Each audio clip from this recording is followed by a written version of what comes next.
Good afternoon, ladies and gentlemen. First, the probable cause of AIDS has been found, a variant of a known human cancer virus. Second, not only has the agent been identified, but a new process has been developed to mass produce this virus. Thirdly, with discovery of both the virus and this new process, we now have a blood test for AIDS. With the blood test, we can identify AIDS victims with essentially 100% certainty. Thank you, Secretary.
Tonight I have an in-studio guest who has been on the program a number of times before.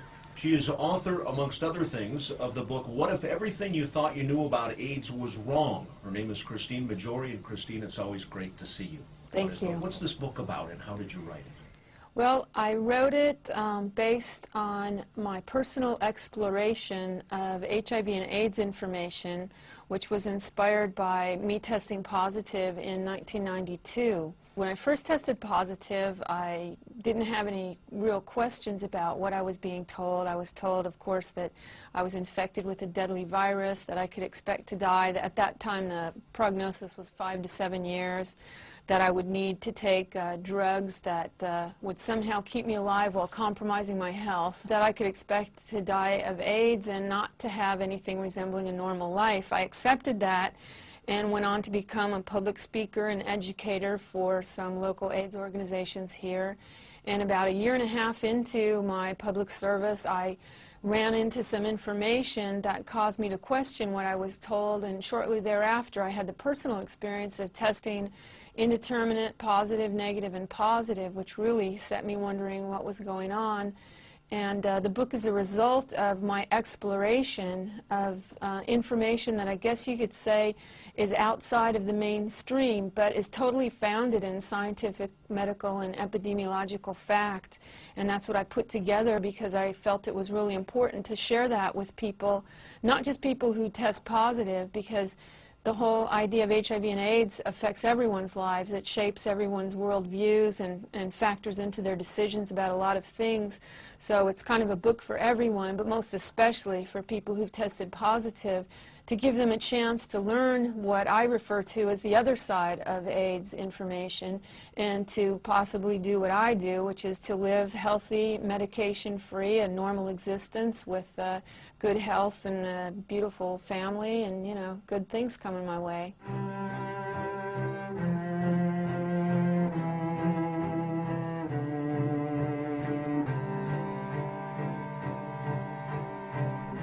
People who work with cancer patients have known for a long time, and it's well documented, that many people after getting their prognosis die faster than the cancer actually kills them. And this acceleration is based on their emotions. And when a person is told they're HIV positive, what I see happening is, I invented a term to describe it, the AIDS zone. And to me, the AIDS zone is a collection of very toxic emotional states. And these emotional states are both intense and chronic. So a person's told they're positive, and then they're experiencing intense fear, intense shame, intense guilt, intense feelings of helplessness and hopelessness. And this combination of these intense emotions, in and of itself, could knock out and undermine their natural defenses. And then I notice a pattern. Within a period of time in the AIDS zone, you would see people and they stopped eating. They stopped sleeping regularly. They stopped taking care of themselves. And you began to notice that there was this pattern emerging where getting sick and dying was the only thing they could think of. Once you are tested, you are programmed to think any disease that you get, you're going to die, you know. And if someone just coughed, we used to joke and say it's AIDS, you know. At one time in January 1993, so many of my friends were getting sick and some dying that I actually left the place and came to South Africa to sort of get away from that environment, which was like everybody's expecting that you must die. I went and got drunk several times. I cried. I had to force myself to tell a friend. I thought it was over. I was, in my mind, prepared for death and disease and no love, never being touched or kissed again, just becoming a horrible, walking, dead person. I mean, it couldn't be spread. It had to be contained within me and not go on beyond me. And there was a lot, you know, there was a lot of ostracizing of me because of that. Well, we were so careful. We had to maintain the family integrity, which meant that both Paul and I, her husband and I, had to survive. We could not get the virus. We had to be extremely careful. So when Chris would cut her leg, we'd have to run and put a bandage on it. Don't spread the blood around.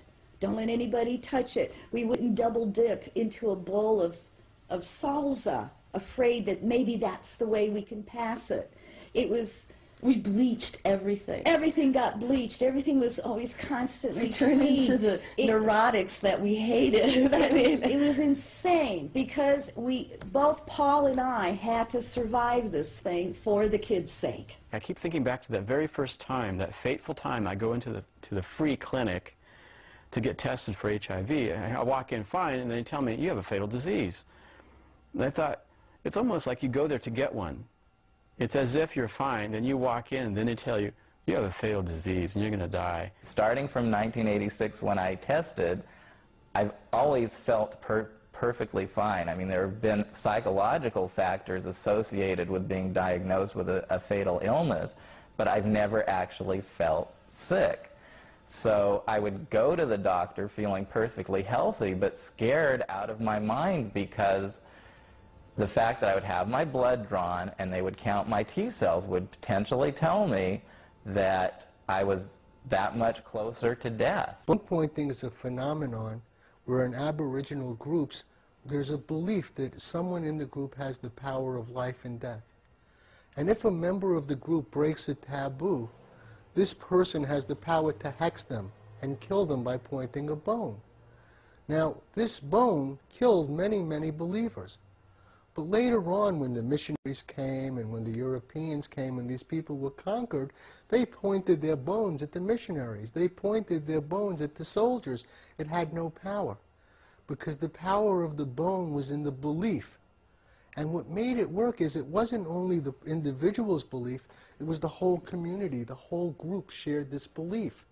Well, what I noticed when I started going to the different AIDS organizations like GMHC and the People with AIDS Coalition or Body Positive and other groups like that, was if somebody said, you know, I think I'm going to live, everybody in the group said, you're in denial.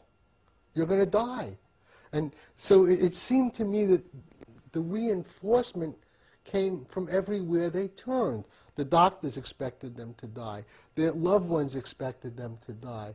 The people in like situations expected them to die. When you test HIV positive, when you are touched, when you get the positive diagnosis, you're supported by everything and everyone around you to be ill and die. The government gives you welfare and free medical care, and you easily get disability and other programs to help you pay your rent and all that sort of thing. Everyone around you and everything conspires to you being ill and dying, and that this is the path for you, and it's almost a sad, noble path that everyone is very willing to help you walk along as long as you stay on that path and play the role of that victim.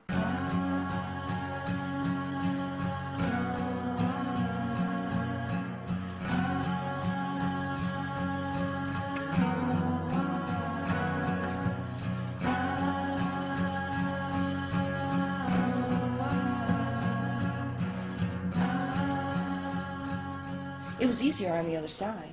Knowing that you were going to die. It was easier knowing I was going to die. So are you on the other side? Yeah, I'm on the other side. It was easier over there, man, because it was real euphoric. And it was real, like, touching the face of, like, God or something like that, coming one with the earth and realizing that everything was going to pass and change. And that's a real euphoric feeling. There's something attractive about giving up. And I see people ready to do it and doing it all the time.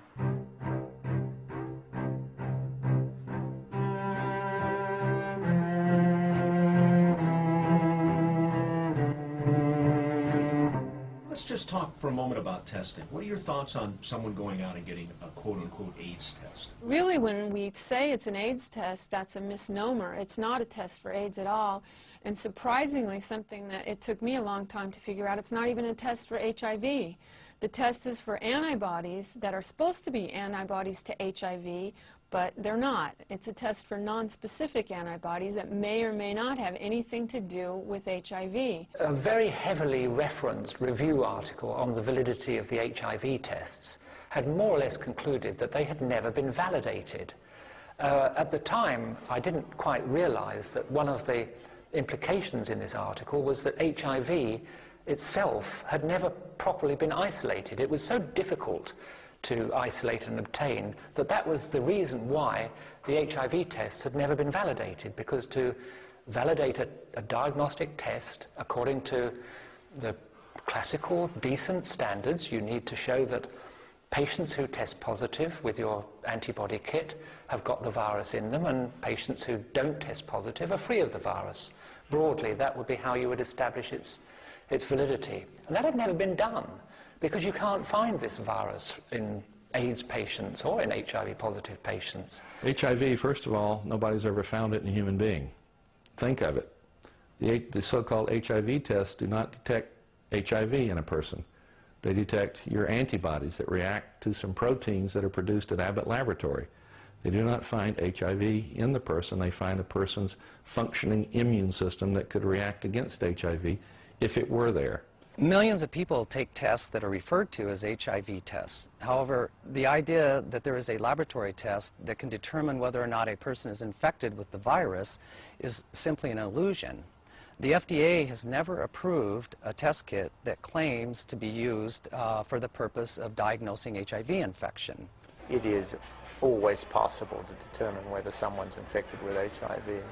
So you're able to just draw blood out of a person that you suspect is HIV positive and find HIV virus in their blood? Yes. Even if their HIV RNA is negative, meaning that they don't have any viruses floating in the blood, because the genetic material of the virus, when it's in the virus particle, is in the form of RNA. Even if someone doesn't have any viruses circulating in their blood, they still have cells infected with HIV. When the nucleic acid of the virus is actually in form of DNA and integrated into the host DNA inside the human cells, and by taking human white blood cells and looking for HIV DNA, we can determine whether the person is actually infected with the viral genetic material, even if they don't have any viruses floating around in the blood. Does that make sense? The ultimate test that the establishment offers is what's called a co-culture technique, where you take a sample of the individual's blood cells, white blood cells. You cannot find HIV now in this sample. All you have are these blood cells. But then you culture these cells with some special cells that Robert Gallo generated some years ago. You have to throw in some powerful chemicals, phytohemagglutinin or IL-2, for example, to force these cells to do anything.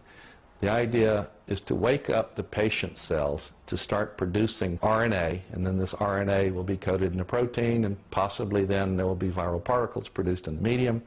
These viral particles now will go infect the other cells that you added, and then you will amplify by a period of time the replication of these viral particles in the laboratory, what we call in vitro. Now, these particles did not exist in the patient, in the human being, the person that you got the sample from.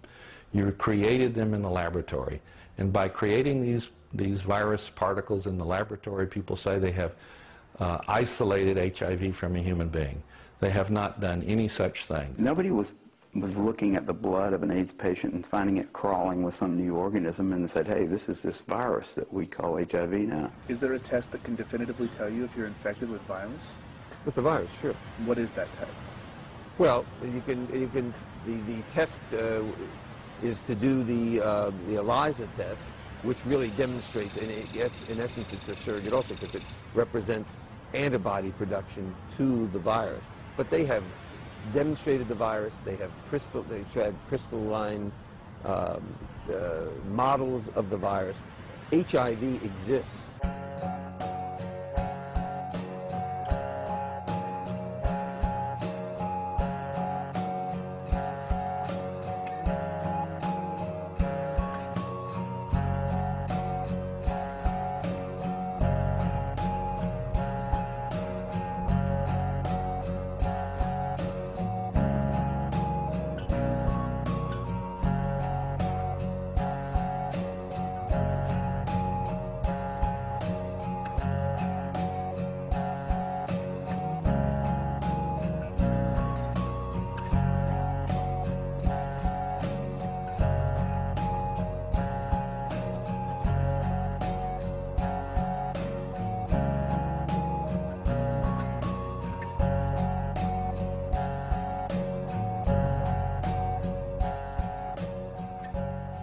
I don't recommend people ever getting tested. The reason is I don't know what the tests mean, and I think no one else knows what the tests mean. I've never seen any evidence that what these tests purport to show, they're actually showing, namely the presence of a virus, the presence of an exogenous virus. I really would like to see the electron microscopic data of this, and apparently there is none. There is none where you've done a rigorous isolation protocol. The test is for antibodies that are supposed to be antibodies to HIV, but they're not. It's a test for non-specific antibodies that may or may not have anything to do with HIV.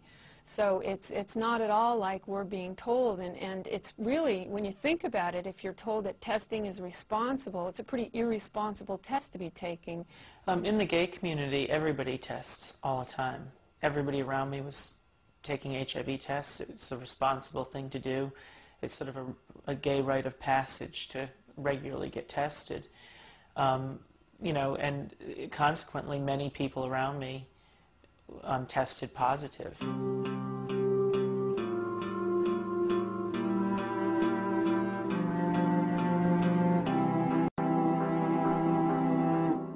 In essence, AIDS is advanced HIV infection as opposed to early HIV infection.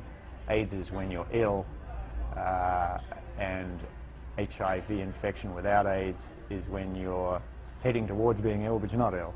I always assumed that if you had AIDS, as opposed to being just HIV positive, that you were very sick, that you had pneumonia or KS or chronic diarrhea or something.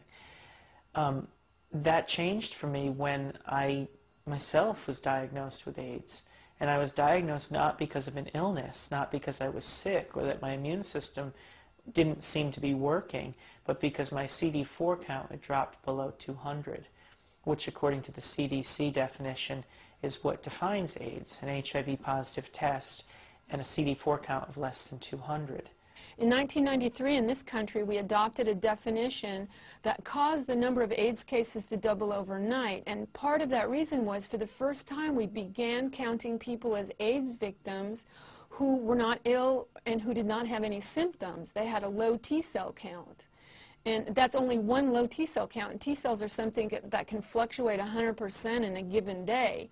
So based on a low T-cell count, that year, the number of AIDS cases doubled overnight, and with that definition, there have been 182,000 Americans who are not ill, diagnosed with AIDS, who would not have AIDS if they moved to Canada, because in Canada, they don't recognize that T-cell definition as a criteria for having an AIDS diagnosis. Most people consider it blasphemous when you point out that AIDS is not a disease, it's a syndrome, it's a collection of diseases, and those diseases get called AIDS if they occur in a patient that the doctor somehow concludes is HIV positive.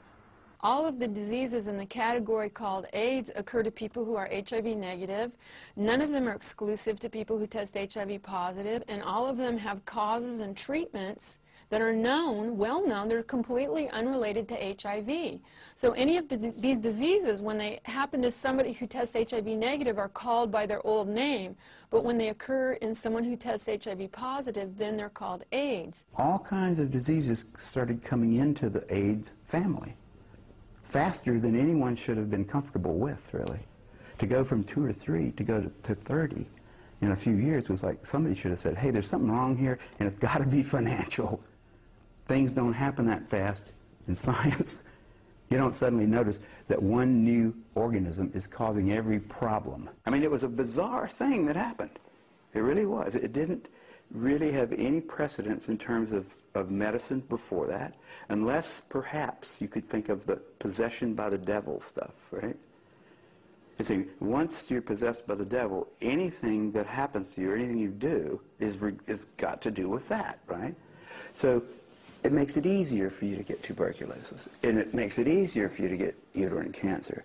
It makes it easier for you to get Candida albicans. And so all those things can now be called AIDS. Now, why would anybody do that?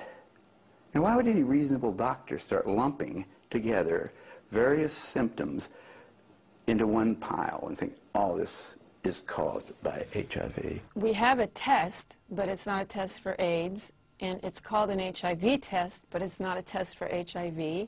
And we have a series of problems that we are calling AIDS, but that doesn't elevate AIDS into a disease. I don't know if you read magazines lately, there's a lot of ads for pharmaceutical drugs lately. These pharmaceutical companies are marketing more and more direct to consumers and encouraging you to ask your doctor for the remedy of the day.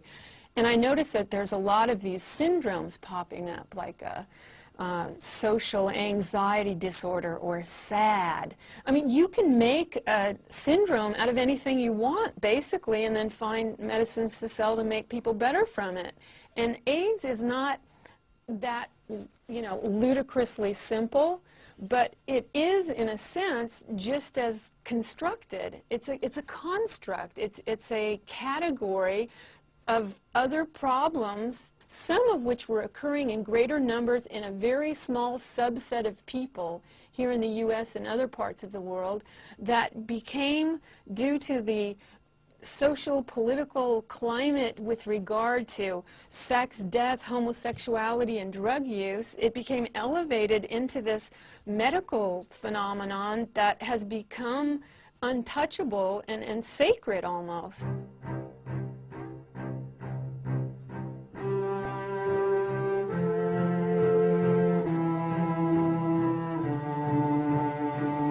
The very first AIDS cases were 5 gay men diagnosed in Los Angeles in 1981 by a doctor named Michael Gottlieb.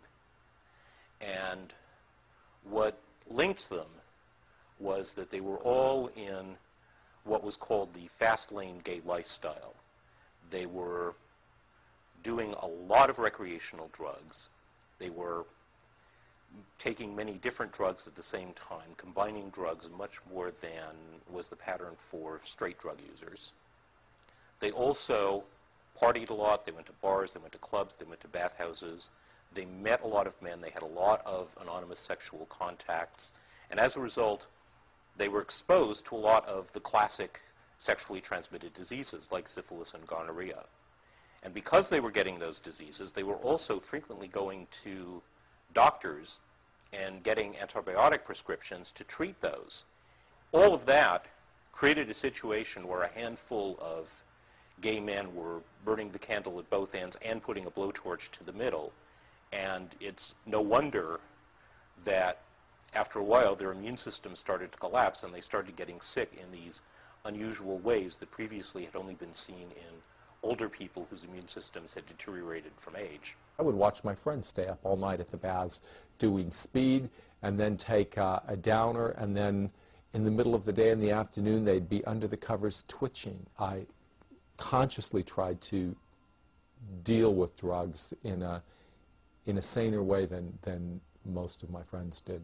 There was a ton of poppers. They were everywhere. You would walk into a gay bar, and on the dance floor, it was not unusual to see every probably third person holding a little bottle up to their nose, and you could just smell it everywhere. Poppers is a slang term for amyl and butyl nitrite inhalants. Their legitimate medical function is as an emergency heart disease treatment, to give someone to dilate their blood vessels so they don't have a heart attack. What they were used for in the gay community is both the physiological effect of dilating the rectum so that receiving anal sex is easier and less painful, and also there was a tremendous psychological high about them. John Reschi, in his book The Sexual Outlaw, describes the effect of poppers in a crowded environment as the room exploded in sex.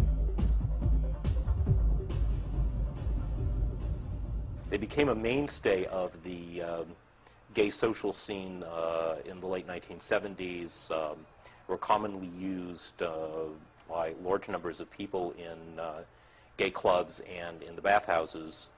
And their risk is that they're actually chemically quite similar to drugs given when doctors want to suppress the immune system, i.e. to transplant patients.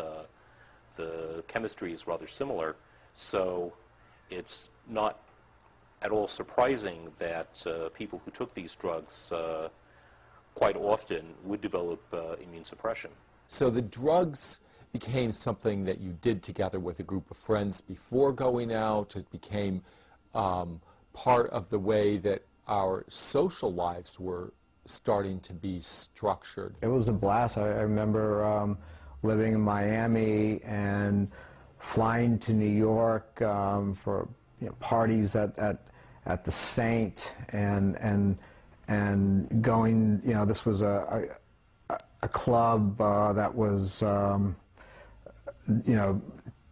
really set up for gay men, and you would arrive and the music would just be pulsating, and you'd go up in the balcony and just have all sorts of wild anonymous sex, and this is before rubbers and that sort of thing, and we'd formed this little subculture of where sex was, we took it on as like a recreation. I was treated for gonorrhea, I bet 5 times, chlamydia maybe twice, syphilis once, anal warts, let's see, what else? Crabs, like you wouldn't believe. Those bathhouses had crabs. Well, think about it. With gay men, the problem is even worse than with heterosexuals because of anal sex. The organisms that are spread through anal sex live outside the body for long periods of time. And if you've got everybody having 200 or so partners per year, what you created is a situation that's very similar to third world countries where the water is contaminated by feces. And so we're having this in San Francisco and New York and many gay urban areas. We have third world-like conditions. Dysentery was endemic in San Francisco right before AIDS hit. There were epidemics of dysentery, both in San Francisco and New York. I remember a number of friends talking a lot about diarrhea, just diarrhea all the time, and fevers, lots and lots of fevers. A friend of mine who cut my hair and who I'd had sex with, and most of my friends had had sex with, got KS and died very suddenly. And that was immediately put into a context of other gay men dying in New York and some articles coming out in the gay press describing that. And it seemed like the ones who died first all had some characteristics in common that I didn't share. And so I felt relatively safe. And I wasn't surprised because I knew that we had been pushing things to the limit with our drug use and our sexuality. I would hear about people dying a lot, that people were dying more and more, that it was epidemic, that it was, you know, spreading, that it was, that no one was immune, that it could get everybody, and that you could get sick, you could die from having one exposure. And, you know, all this stuff, all these things that made me feel like there really was no way out. It seemed like a period of time when I was going to a memorial once a month, a doctor, a priest, a school teacher. But the one common denominator was that, you know, I did know that they were gay. There's really no contradiction in holding certain groups in contempt, as gays are often horrifically in this culture, and at the same time wanting to read about the nasty things they do. This became big news. And this also was news that could affect everyone else. In other words, you know, they were starting it. These gay men were starting something that came out of the box, and it could spread throughout the culture. Now that was pushed on pretty strongly. Heterosexual AIDS became an issue that led to funding for AIDS research. I remember reading in the Wall Street Journal in 1996 a May 1st front page article. I couldn't believe it. CDC officials were admitting that even as they were saying everyone's at risk for AIDS, they knew that wasn't true, but they also knew that if Americans realized that, they wouldn't support substantial AIDS funding. What the journal didn't report was that this was a strategy that had actually been developed 10 years earlier by volunteers from the public relations industry, people with a lot of PR experience who were also gay, who figured that they could serve their community best by mounting a PR campaign, convincing Americans that everyone was or soon would be at risk for AIDS, so that there would be support for a massive program of government funding for this particular condition, far out of line in terms of funding per patient than what's being spent on cancer or heart disease or a lot of other diseases that kill far more people.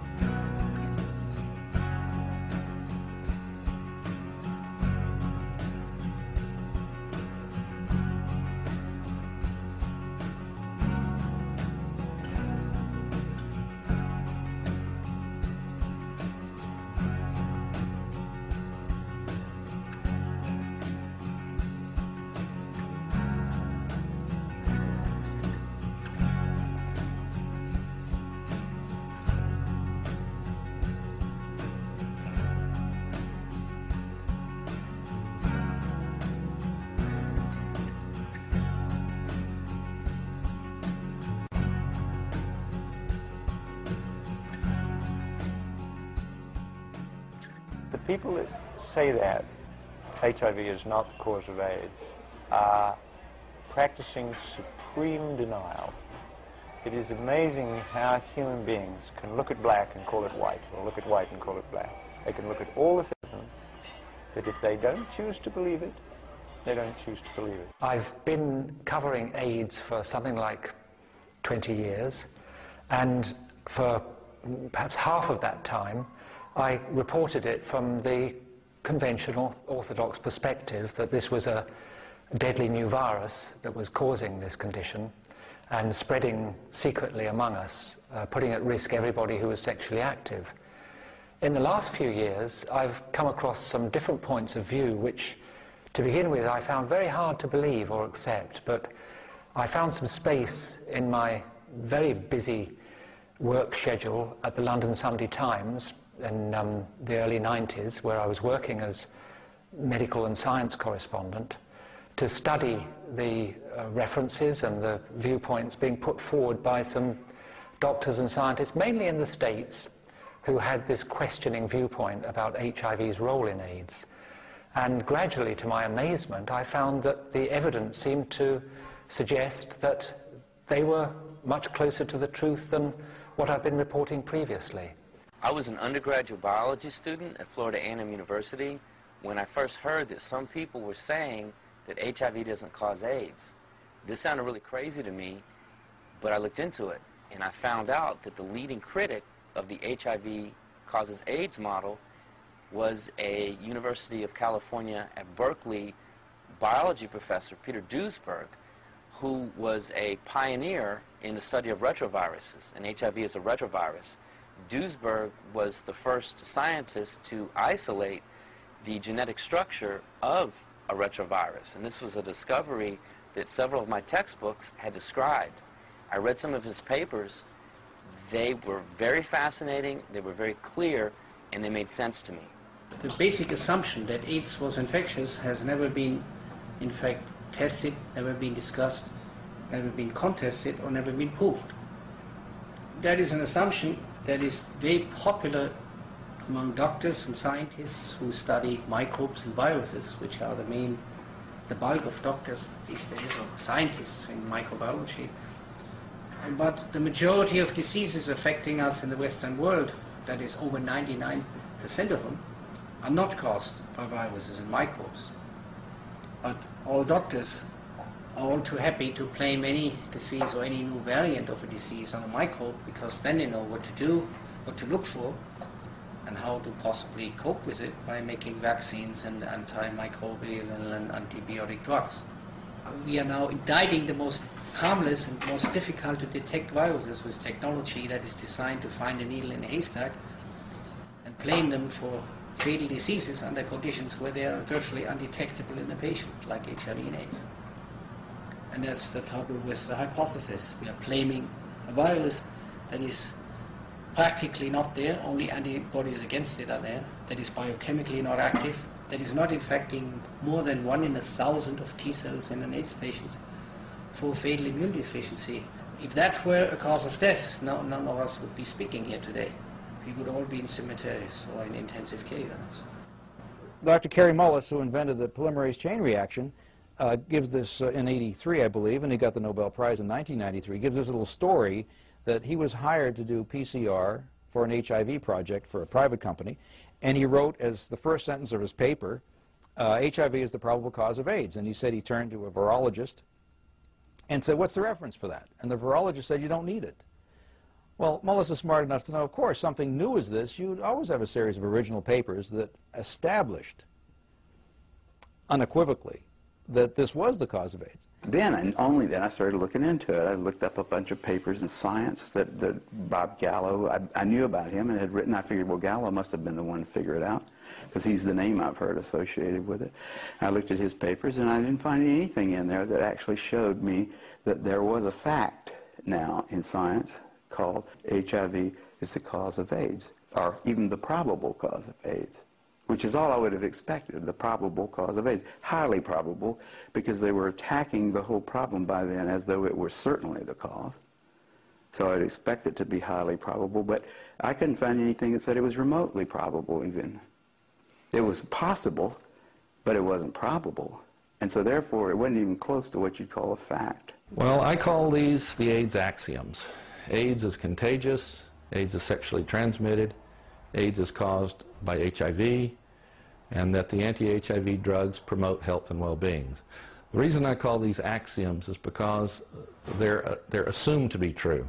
These four statements are assumed to be true. You cannot find the evidence in the scientific literature that shows that these AIDS axioms are indeed true. Many human beings are not rational. They don't operate on logic. They operate on emotions. And that's exactly what those people are doing. They don't want to believe it, so it's not the case. But unfortunately, they are completely 100% wrong. There is no doubt that HIV causes AIDS. The scientific evidence is absolutely overwhelming. But if you choose to ignore it, of course, you can ignore it.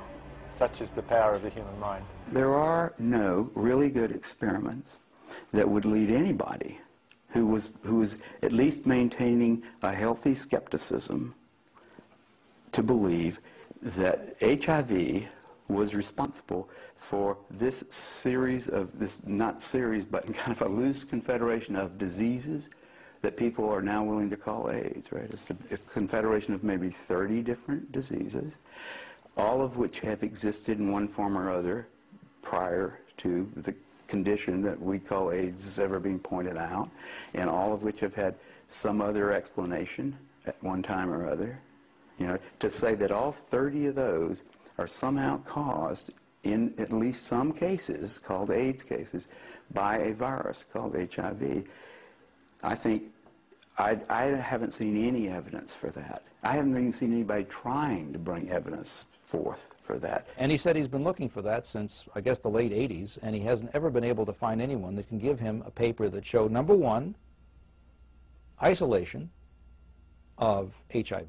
Rigorous formal isolation of HIV, and secondly, using Koch's postulates, demonstrating that HIV is a causal microorganism. Where is the original paper that isolated HIV so that nothing else was present, and they actually could go and find what the proteins were and the nucleic acids were? I think you won't find that paper because it hasn't been published yet. I mean, I understand there are a lot of people, if you ask them about HIV causing AIDS as being a fact, they'll say, of course, it's indisputable. And the very fact that they will say it's indisputable might lead you to question their ability to understand scientific method. People that think any scientific fact is indisputable don't understand about scientific facts.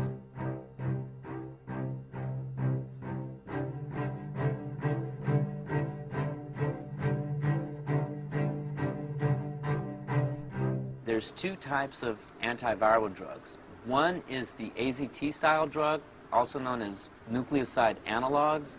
What these drugs do essentially is they just kill cells. The other type of antiviral drug, these are the protease inhibitors, and what they do is they interfere with the activities of an enzyme called protease. Some viruses have proteases, but so do healthy human cells. Either style of drug, you give it to a human, and you either kill or harm healthy cells. The most severe side effect from HIV drugs, of course, like with any, would be death. But thankfully, we see it very rarely. Most of the antiretroviral drugs are very safe, and the most they cause patients is inconvenience with non-serious side effects such as nausea or diarrhea or bloating or gas. Irritating things, but not serious and not life-threatening. Are you taking antiretroviral treatments? Yes, I am. How is that? I don't know. It's still early. It's still too early to really tell. In terms of the positive effect that it's having? Yeah. What are the negative effects that it's having?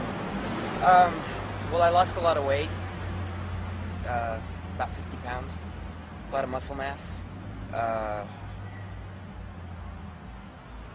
loss of appetite, nausea, lack of concentration, which are all like going away little by little. Sleeplessness. And this was all drug-induced, do you think? Yeah. It's like my stomach always feels full, and most of the time looks full. It sticks out, and I can't really. There's no amount of exercise or anything that will like hold it in. And there's a lot of bloating and a lot of gas and like episodes of diarrhea. I have friends that won't go out because they're on the drugs and because they might have diarrhea at any time, or they might start vomiting, or they might get nausea, or they got to stay home where the meds are, and they're like chained to this idea of the meds keeping them alive, but it's actually they're killing them. They're hurting their liver and kidneys and their hearts. Several of the people I know have died of AIDS, died of heart attacks. They call it complications from AIDS. It's complications from AIDS medicines. You can walk through West Hollywood and you can point out, you can see from the shrunken cheeks and the swollen bellies and the looks on people, you can see who's on the drugs. I looked at my face a couple of years ago, and I had this like gaunt look going on, and it became so pronounced that I would have a fold of skin here, and I noticed it, and it bothered me to the point where I went to consult with plastic surgeons as to. I didn't ask what was going on. Just at the time I thought it was. I was just aging really rapidly. The other thing that I think the drugs could cause is some facial atrophy. Here were the fat pads on the cheek waste away. I'm not sure if it's caused by the drug or if just by getting older, but I have a feeling that it's caused by the drug. We injected collagen, but then that was expensive, and then we did another procedure where we put some human tissue, which came from cadavers, and it would just try to straighten it out. And I have little bumps on my back, little tiny things, but there's another syndrome where it gets redistributed on the back, and that makes me think we don't know what the long-term effects are. I feel like a human guinea pig. And there's no question that these drugs have side effects. AZT was certainly not a panacea, but it's very clear that people, especially taking combination therapies, are doing well, and those are people who are taking the medications. From scientific meetings, from these conferences, from my personal contacts with people in the field, I can tell you that I've found no evidence anywhere that people live longer, better lives who take these anti-HIV drugs, these protease inhibitors, either alone or in cocktails, as compared to a similar group of HIV-positive people who do not take these drugs. So I do not know where the evidence is for the claims that you see in the New York Times or in the CNN or wherever you see it, that people are living longer, better lives as a consequence of taking these drugs. I'm not saying that drugs couldn't facilitate death or morbidity. I'm sure that can happen, and people have had horrible side effects from some of these drugs. But to assume that it is the drugs that are killing people and not AIDS, I think is again, it's just not, it's not been proven out. Infectious diseases are really very simple. It ain't rocket science. You've got a bug, you've got to poison the bug, it's destroying the body. So I think it's very, very unlikely that we'll successfully treat HIV without antiviral drugs. And it does seem to me a bit of a waste of time to try. If you think about it, you put in a person making hundreds of thousands of new T cells every minute, an inhibitor of DNA synthesis, because the virus needs DNA to be replicated. But the virus is 10 kilobases and the human cell is 1,000,000 kilobases. You're shooting with nuclear weapons at bunnies. Yes, you probably knock out a few bunnies, but the forest doesn't look very good after your hunt is over. I just want to read 4 things that you can find on the back of these drug ads, where the front has handsome tan men climbing up mountains in short shorts and smiling women and all this stuff. On the back it says stuff like, at this time there is no evidence that Zyogen will help you live longer or have fewer of the medical problems associated with AIDS. It is not yet known whether Crixivan will extend your life or reduce your chances of getting illnesses associated with HIV. At present, there are no results, none, from controlled clinical trials evaluating the effects of Viramune on the incidence of opportunistic infections or survival. And finally, there's one that simply says, there have been no clinical trials conducted with Combivir. If these drugs were showing health benefits, which has not appeared in the form of long-term controlled scientific studies published in the medical literature, the drug companies would be putting the good news on the front page instead of putting these disclaimers on the back page.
I can pull up scientific studies left and right that have been condemning these popular drugs now for more than a year.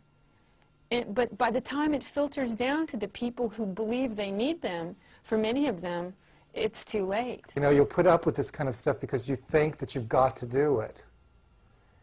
You think you've got to take these drugs. I mean, because otherwise you're going to die. And so you'll limp around, and you'll put up with the pins and needles in your feet, and you'll think, you know, that, oh, my belly's all bloated out, and it feels all like I'm, you know, like I've eaten 2 watermelons, but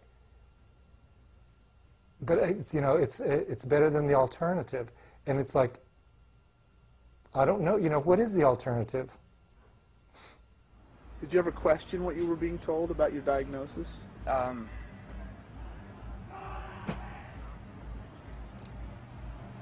No.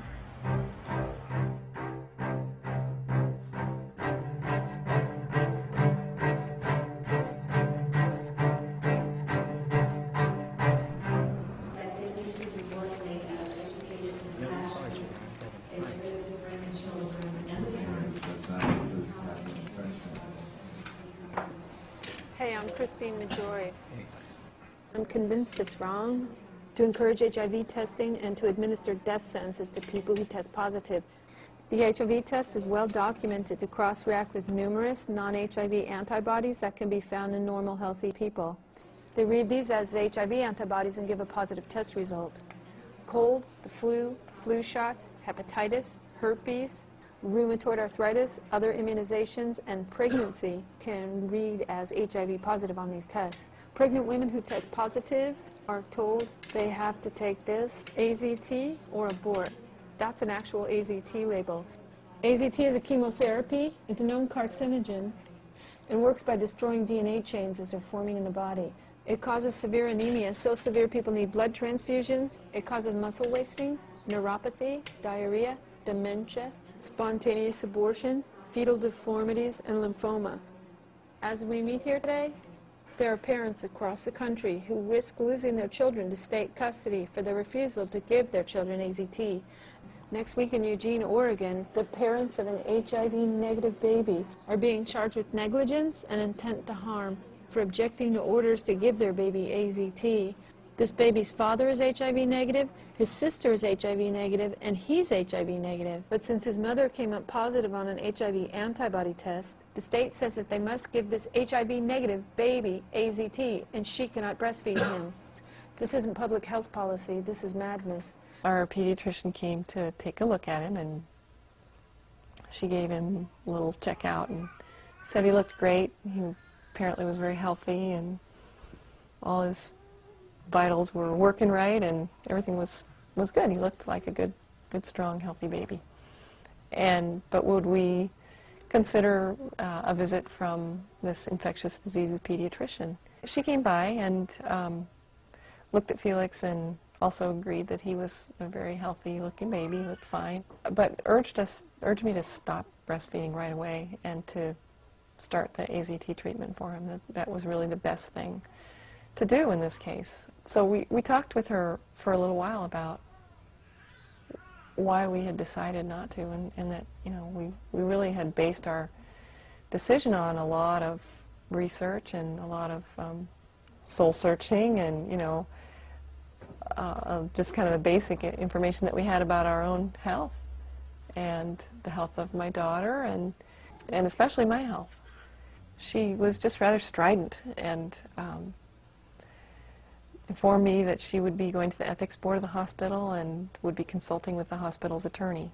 The petitioner from juvenile court walked in my room with a Eugene police officer, a police officer with the gun and the holster and the radio and the little book and the whole uniform and everything. Basically, I was told that, you know, I really needed to stop breastfeeding right away, and I really needed to start giving Felix the AZT right away. And at this point, I was in a panic, and so, you know, I hit the buzzer, told the nurses to please come in now and bring the formula bottles and the bottles. And I would start it right then.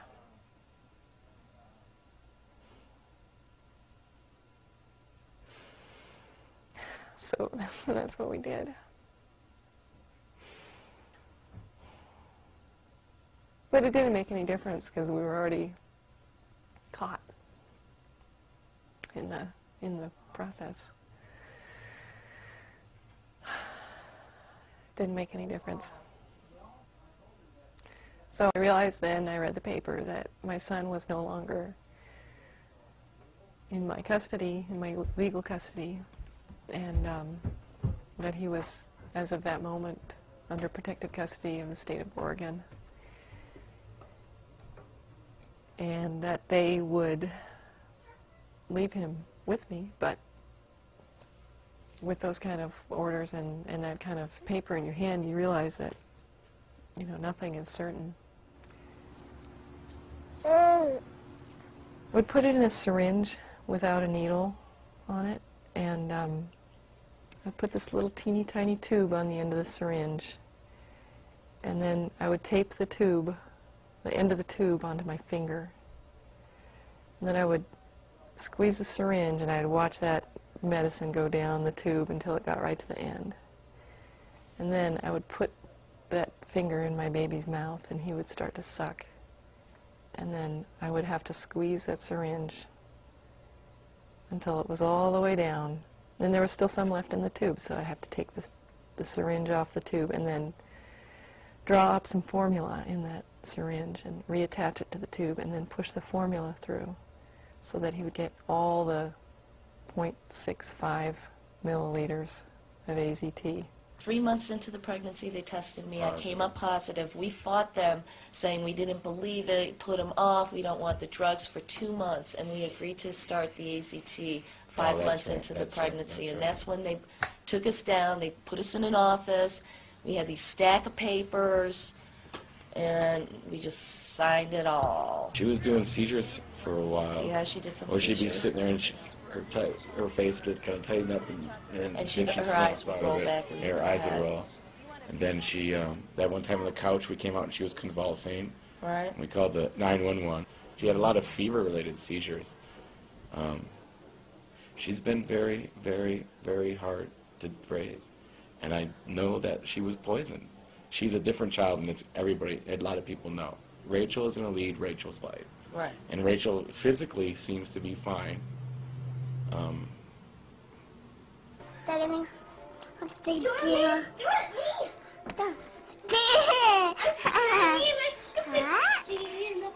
Who is that?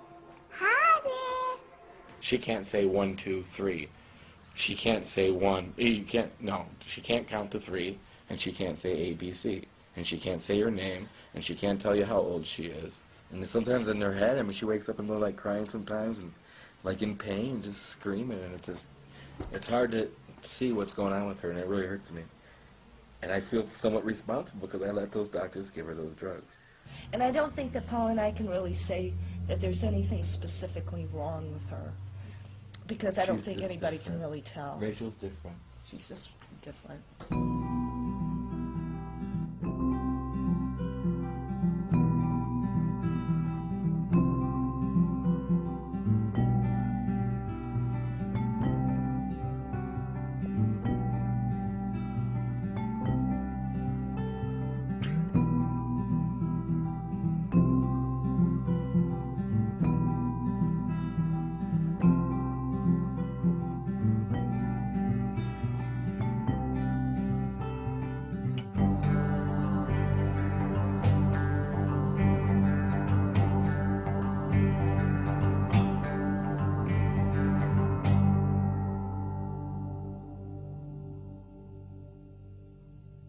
Some of the concerns that I guess the dissident side raises is that AZT is contraindicated for everyone except pregnant women, children, and people in third world countries.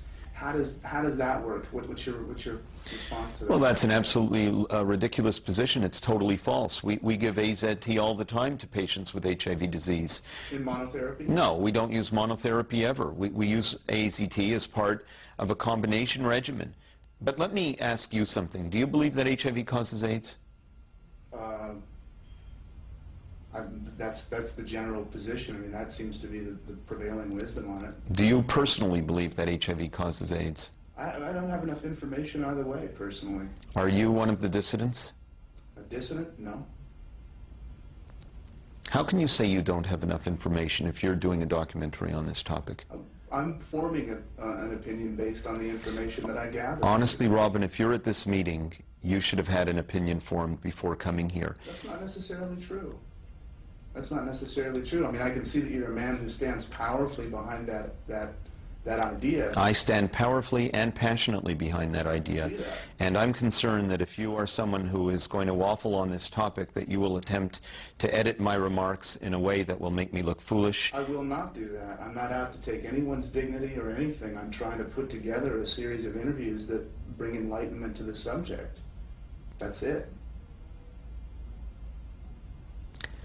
As far as I'm concerned, and I hope this view is adequately represented, those who attempt to dispel the notion that HIV is the cause of AIDS are perpetrators of death. And I would very much, for one, like to see the Constitution of the United States and similar countries have some means in place that we can charge people who are responsible for endangering public health with charges of endangerment and bring them up on trial. I think that people like Peter Duisberg belong in jail. We don't say Toyotas and Mercedes shouldn't be sold here because we want to sell General Motors. But when it comes to science, we act in America like the Pope acts in Rome. There's only one truth and only one direction to march in. One of the distinguishing features of modern science is skepticism, the spirit to challenge other people's work, the spirit to challenge your own work. And I fear that this spirit is disappearing, in particular in the case of HIV and AIDS. Anybody that speaks up against or challenges some of the entrenched paradigms or principles is not only not welcome, but they are strongly criticized to the point of being called names: bigots, homophobes, baby killers, flat earthers, Holocaust deniers. Certainly, this would indicate to me that the spirit of skepticism, the spirit of challenge, the spirit of scientific debate in this field is virtually completely gone. Someone who would perpetrate the notion that HIV is not the cause of AIDS is perhaps motivated by sentiments of pure evil, that such a person may perhaps really want millions of people in Africa and elsewhere to become infected by this virus and go on to die of it. And who knows, maybe there's a hidden agenda behind the thoughts of a madman. Maybe all psychopaths everywhere have ways of getting their views across that are sometimes camouflaged in subterfuge. But I suggest to you that Peter Duesberg is probably the closest thing we have in this world to a scientific psychopath. There are a lot of other scientists that raise the challenges that he raises. And now the interview's finished. Thanks. I had all the students I wanted, I had all the lab space I needed, I got all the grants awarded, I was elected in the National Academy, I became California Scientist of the Year, all my papers were published. I could do no wrong, almost, professionally that is, until I started questioning the claim that HIV, or the hypothesis that HIV is the cause of AIDS. Then everything changed.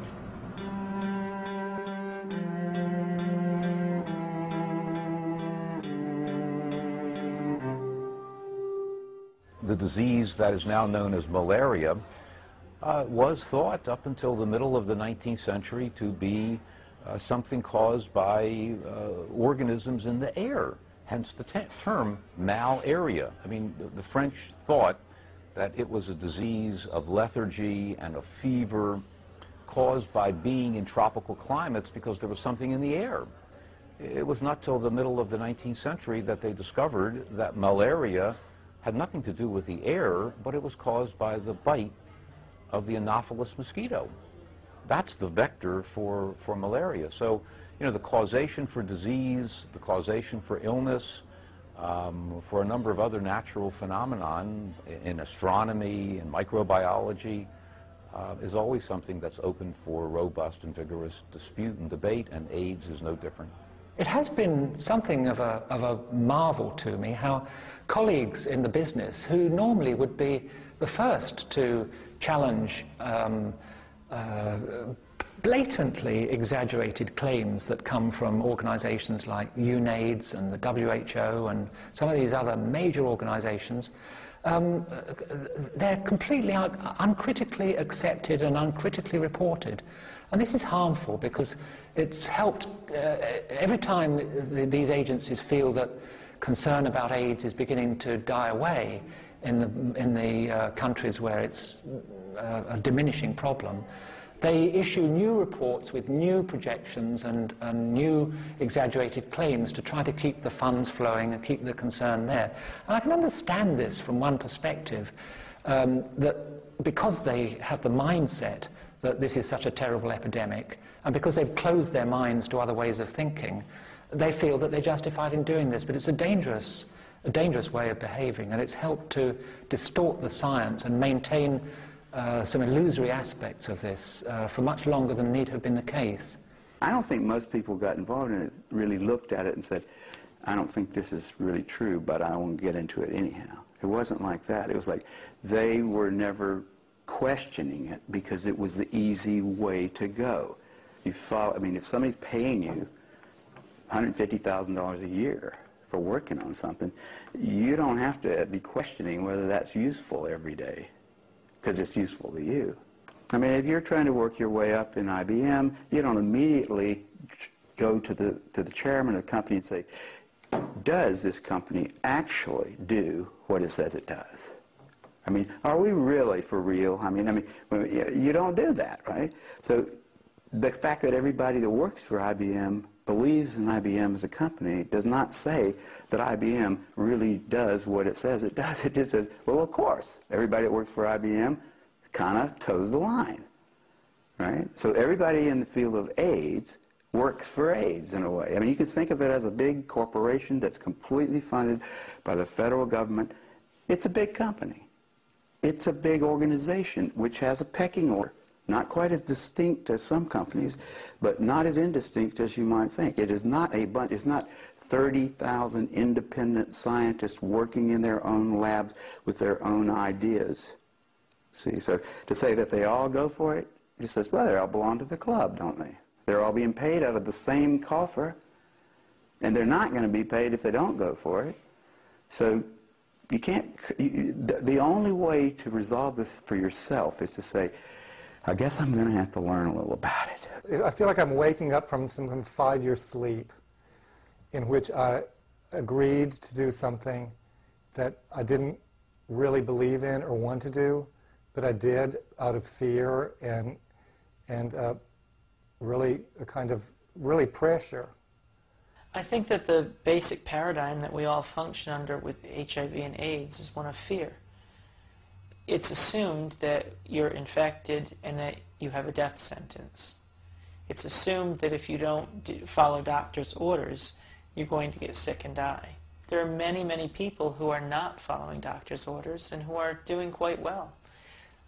In fact, many of them I see daily, and they seem to be doing better than the people who are following doctor's orders. I hope HIV doesn't cause AIDS, you know, and looking at all these questions and all these unanswered questions, I'm getting more and more to believe that HIV doesn't cause AIDS. And if this should turn out to be the case, then I can live a free life, you know, free from fear, free from the terror that has been subjected on me in the last 10 years. For me, the other side of AIDS is learning to be a critical thinker, to really make decisions for myself rather than let society or a doctor or a pharmaceutical company tell me what's best for me. To really consider all my options and to live based on what feels right in my heart. To not make decisions based on fear and death, but to make decisions based on life. The reality seems to confirm me every single year. We have never cured one single AIDS patient. We have never been able to predict the epidemic. It was said to be exploding in the general population. It hasn't. Prostitutes were supposed to be getting it. Doctors were supposed to be getting it because they're in the front lines of the viral attack. Scientists working with HIV were said to die from AIDS. That hasn't happened. A vaccine was supposed to be found. We have no vaccine. Well, what more can you ask for for the flawed hypothesis? It fails every year. Another one cannot be considered in this country. The evidence that I have seen shows me nothing of the sort to resemble anything approaching a scientific basis of evidence that what's called AIDS is caused by a viral entity or by a retrovirus, whatever the initials are, HIV, IHV, VIH, you can scramble them any way you like. The cause and cure for AIDS is as near at hand as an alternative hypothesis. Questioning is healthy. Questioning is what leads to answers. Science, research, investigation of any kind begins with questions. And when we restrict where those questions can go, who can ask them, and under what circumstances, we're restricting progress and knowledge. And when we're looking for answers to a problem that is unresolved, that has caused tremendous human suffering on many levels, lives being lost, lives being forever changed, you know, people commit suicide, have abortions, break up relationships, give up careers, and all kinds of things based on the idea that HIV causes AIDS. We have the right to question this. Questioning is a good thing, and we should be joining hands. There shouldn't be this my side, your side.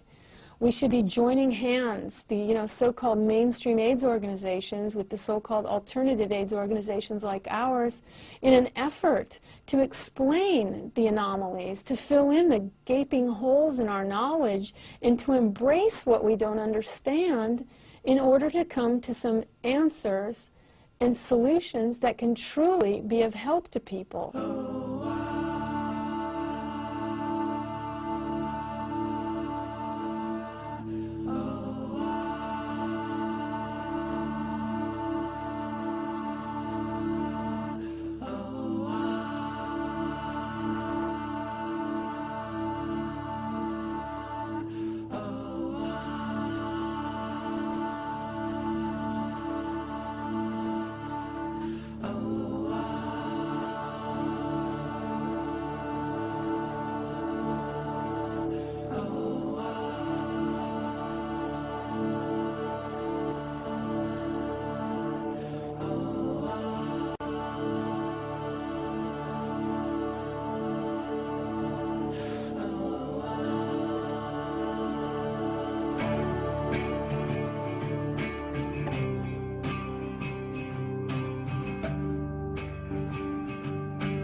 living in the white man's world, having straight hair but dreaming of curls. If your street has lost its parade, don't be jealous of the happy and gay. Don't be jealous of the happy and gay. Don't be jealous of the happy